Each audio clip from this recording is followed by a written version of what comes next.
July 7th, 1968. Wells Restaurant, Harlem. Bumpy Johnson collapsed from a heart attack while eating breakfast. He was 62 years old. 3 days later, his funeral drew thousands. Politicians, jazz musicians, community leaders, and standing in the back, trying not to be noticed, was Frank Lucas. Before we dive deeper, tell me in the comments where you're watching from. Grab yourself a warm drink, maybe a cup of tea or just some water, and sit back as we begin this journey together. Frank hadn't been seen in Harlem for 3 years. Most people thought he was dead, but there he was, waiting until everyone else had paid their respects. Then he walked up to the casket, knelt down, and whispered something that nobody else could hear. An apology to a dead man for something that happened in 1965.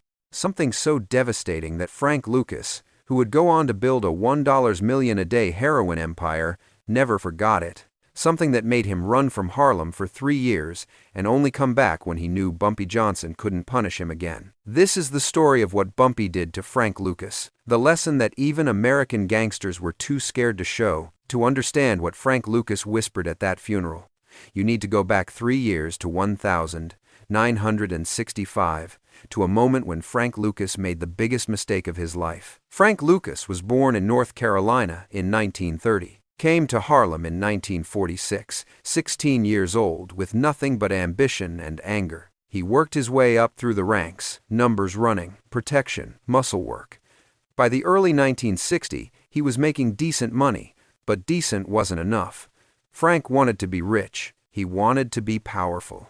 He wanted to be somebody. In 1964, Frank went to Vietnam, not as a soldier, as a businessman. He saw an opportunity that nobody else saw. The war had created a drug pipeline from Southeast Asia to America, and the Italian Mafia controlled it all. They bought heroin from suppliers in the Golden Triangle, cut it multiple times, and sold it for massive profits. Frank thought, why pay the middlemen? Why not go straight to the source? He made connections in Thailand, negotiated directly with suppliers, arranged for pure heroin to be smuggled back to the States in the coffins of dead American soldiers. It was bold, it was ruthless, and it was about to make him millions. When Frank got back to Harlem in early 1965, he was ready to revolutionize the drug game. He had the purest product in New York. He could undercut the Italian mob's prices and still make a fortune. He had his territory picked out, 116th Street, right in the heart of Harlem. There was just one problem: Bumpy Johnson. Bumpy Johnson was 59 years old in 1965. He'd been the king of Harlem for 20 years. He ran the numbers, controlled the protection rackets, settled disputes, and most importantly, he had one unbreakable rule: no hard drugs in Harlem. Bumpy had seen what heroin did to communities. He'd watched it destroy families in Chicago, Detroit, Philadelphia. He'd seen kids turn into addicts, mothers lose their children, neighborhoods rot from the inside out, and he'd made a promise to Harlem. Not here, not in his neighborhood. Everyone who operated in Harlem knew the rule. The Italian mob respected it. They sold heroin everywhere else in New York, but not in Bumpy's territory. Local dealers knew it. Even the police knew it. If you wanted to work in Harlem, you followed Bumpy's rules. But Frank Lucas wasn't interested in rules. He was interested in money. Frank set up his operation quietly. He didn't announce it, didn't advertise, just started moving product through a network of young dealers who were hungry enough to take the risk. Within 2 weeks, Frank was making $50,000 a week. In 1965, that was an unbelievable amount of money. He was selling pure heroin. He called it blue magic at prices that made the Italian mob's cut product look like a joke. Customers came from all over the city, and word spread fast. It took exactly 12 days for Bumpy Johnson to hear about it. Bumpy didn't storm in with guns, didn't send a message through violence. He did something much more frightening. He invited Frank to lunch. They met at Wells Restaurant, the same place where Bumpy would die 3 years later. It was a Tuesday afternoon, quiet, just the two of them at a corner table. Bumpy ordered breakfast food, even though it was 2 p.m. Frank ordered coffee, too nervous to eat. "I hear you've been busy," Bumpy said, cutting into his eggs. Frank tried to play it cool. Just trying to make a living, Mr. Johnson. Making a living is fine, Frank. I respect that. But you're selling heroin on 116th Street in my neighborhood. It's good business, Frank said. People want it. I'm just providing a service. Bumpy set down his fork. His voice stayed calm, but something in his eyes changed. Frank, I'm going to give you some advice, and I'm only going to say this once. Stop selling that poison in Harlem. Take your business to Brooklyn, the Bronx, Queens. I don't care, but not here. With all due respect, Mr. Johnson, that's the old way of thinking. This is the future. This is your first warning, Bumpy interrupted. I'm giving it to you out of respect for the work you've done. You're a smart kid. Don't make me give you a second warning. Frank should have listened. Any other man in Harlem would have listened. But Frank Lucas was 35 years old, making more money than he'd ever seen, and convinced he was smarter than everyone else. He kept selling. 2 weeks later, Bumpy called Frank again. Same restaurant, same table. But this time, Bumpy wasn't polite. I told you to stop. Mr. Johnson, I hear you. I respect you, but this is business. I'm not hurting anybody. People are going to buy drugs whether I sell them or someone else does. At least I'm keeping the money in the community. That last line was a mistake. Bumpy's jaw tightened. Keeping the money in the community. Bumpy repeated slowly. Frank, do you know what heroin does? It doesn't just hurt the person using it. It destroys families. It turns mothers into addicts who can't take care of their children. It turns young men into thieves and killers. It hollows out neighborhoods from the inside. That's not keeping money in the community. That's burning the community down for profit. That's their choice, Frank said. I'm not forcing anybody. You're feeding poison to people who don't know better, and you're doing it in my neighborhood. Your neighborhood? Frank's voice had an edge. Now, with all respect, Mr. Johnson, you don't own Harlem.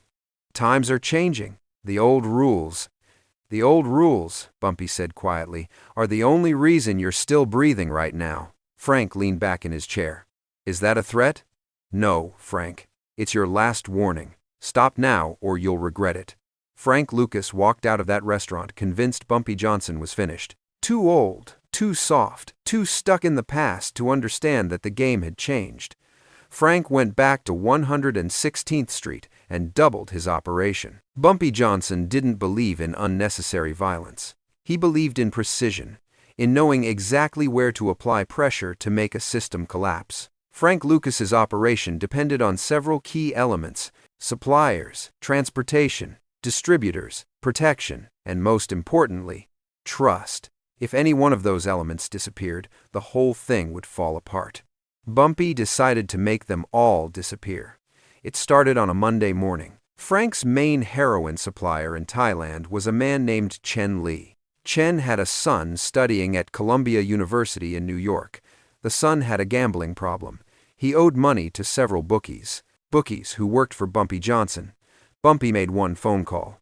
Within 4 hours, all of Chen Lee's son's gambling debts were forgiven, completely erased as a gift with a message. Bumpy Johnson is a friend of your family.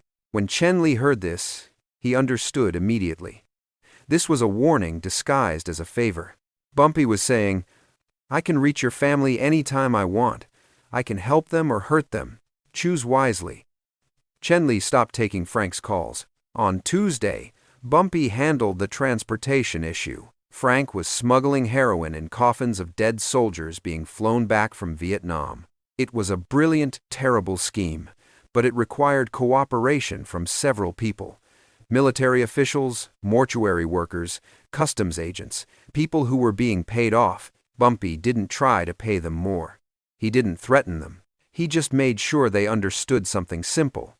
The FBI was watching Frank Lucas. Not actively investigating yet, just watching.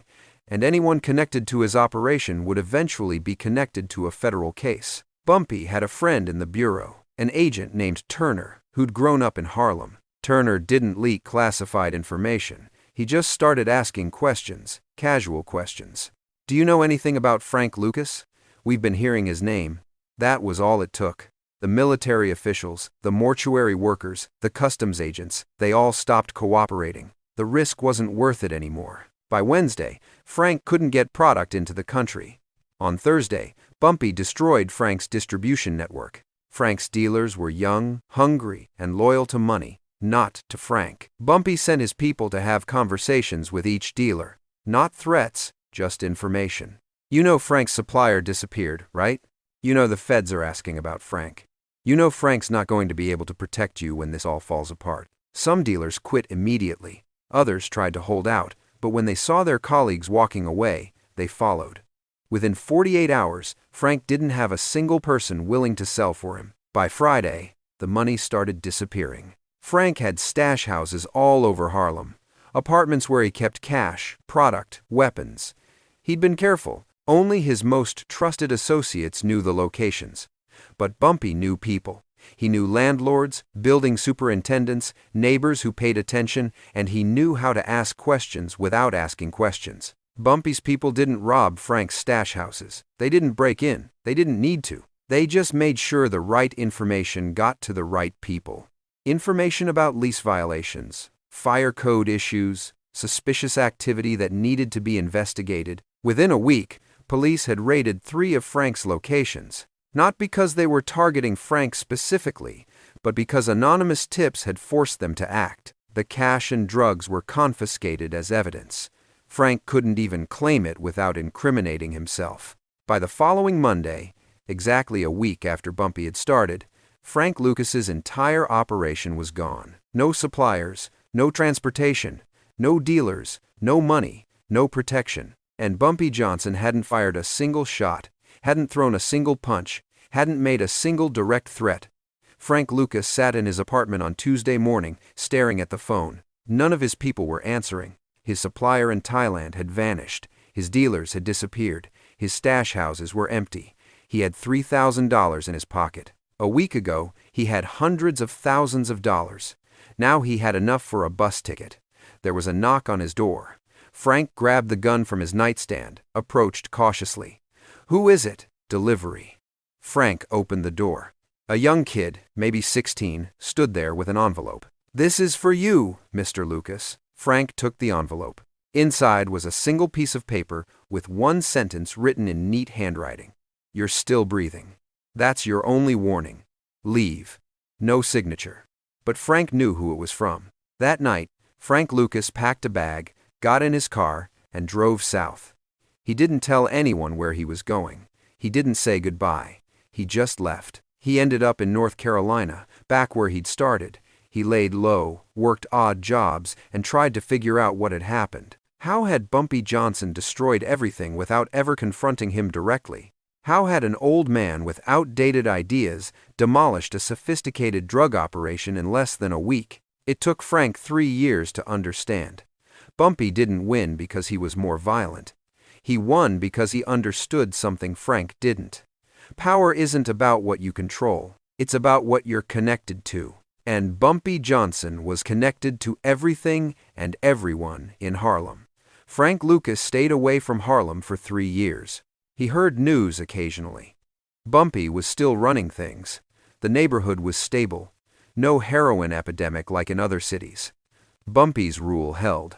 Then on July 7th, 1968, Frank got a phone call. Bumpy Johnson was dead. Frank drove up from North Carolina for the funeral. He stayed in the back, watched hundreds of people pay their respects to a man who'd ruled Harlem not through fear, but through respect and intelligence. When the crowd thinned, Frank walked up to the casket. He looked at Bumpy's face, peaceful now, and thought about that lunch at Wells' restaurant. The warnings he'd ignored, the lesson he'd learned. Frank knelt down and whispered, "I'm sorry. You were right. I was a fool." Nobody else heard it, but Frank needed to say it. After Bumpy's death, Frank Lucas came back to Harlem. He rebuilt his drug empire, became one of the most powerful dealers in America, made millions, but he never forgot what Bumpy taught him. He never sold in schools, never targeted kids, always kept some code, some sense of rules. When Frank was finally arrested in 1975, when he sat in prison thinking about his life, he told his lawyer something interesting. "The only man I ever truly feared was Bumpy Johnson. Not because of what he did, but because of how he did it. He could destroy you without you ever seeing it coming. That's the lesson Bumpy Johnson taught Frank Lucas in 1965. Power isn't about violence.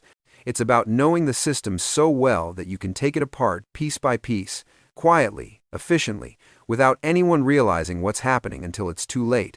Frank Lucas became famous.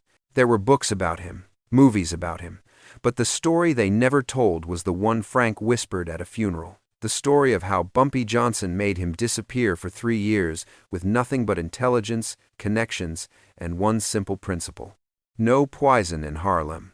Look, if this story showed you a different side of power, the smart side, the strategic side, remember, the most dangerous man in the room isn't the loudest. It's the one who knows exactly which thread to pull to make everything unravel. Are you mistaking the power of money for the true authority of a king? The truth is, the world does not fear the man with the most guns. It fears the man with the most principles. You can build $1 million empire, but without a foundation of honor, it will crumble with a single snap from someone who knows how to hold people's hearts. In the volatile Harlem of the 1960 seconds, Frank Lucas tried to break the classic rules for profit from White Death. He believed that money and direct supply were enough to topple the old order. But Bumpy Johnson taught his junior a lifelong lesson about controlling a system without violence. Bumpy didn't use muscle.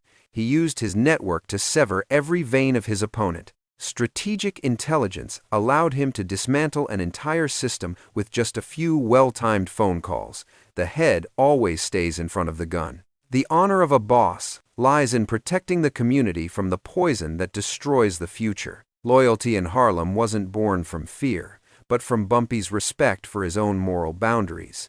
Those who betray the community's interest are soon purged by the community itself. Frank's power was borrowed power from money, while Bumpy possessed inherent prestige. When the money vanished, Frank was alone. But when Bumpy spoke, the entire social system listened. True power is when you don't need to be present for your laws to be followed. In modern business and relationships, core values and trust remain your greatest assets. Perhaps sustainable growth doesn't come from taking shortcuts at all costs, but from building an ecosystem where every link respects you. Be a value creator, not a parasite on your community. History shows that the ultimate winner is not the one who makes money the fastest, but the one who keeps their honor the longest. In adversity, will you choose to protect your principles or sell your soul for borrowed power?